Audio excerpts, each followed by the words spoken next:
Hi everyone, আমি মনিকা কৈরি, Naskar, Kolkata, West Bengal. তা আমার ব্লগ চ্যানেলে সবাইকে স্বাগতম।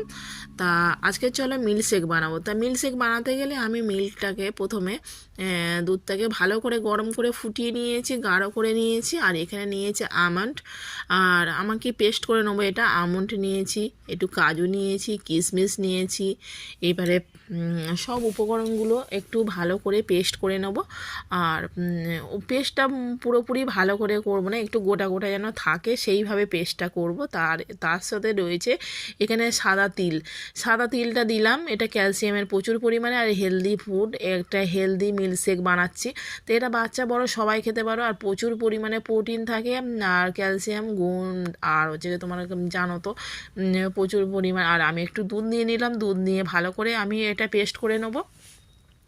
পেস্ট করে নিলাম, দেখতে পাচ্ছ পুরো পেস্ট করিনি, একটু দানা দানা রয়েছে। আর আমি মিল্কটাকে ঢেলে নিয়েছিলাম, নিয়ে আর আমি এবার কিছুটা পরিমাণে ওই যে পেস্টটা একটু দিয়ে দিলাম, দিয়ে ভালো করে এবার মিক্সিং করে নেব। আর এই পেস্টটা খেতে খুবই সুন্দর লাগে, তোমরাও একবার ট্রাই করতে পারো এইভাবে। আর খুবই বাচ্চা বড় সবারই ব্রেনটেরও কাজ করে। আর তোমাদের ওপর থেকে আমি এটা দেখতে পাচ্ছ, আমি একটু নাড়িয়ে নিলাম। আর খেতে খুবই সুন্দর লাগে, গরম গরম খেতে পারো। আর তা সকালের হচ্ছে গিয়ে যারা হচ্ছে গিয়ে একদম হালকা ফুলকা খাবার খায়, তারা এই ডিংটা খেতে পারো, এই মিল্কশেকটা খেতে পারো।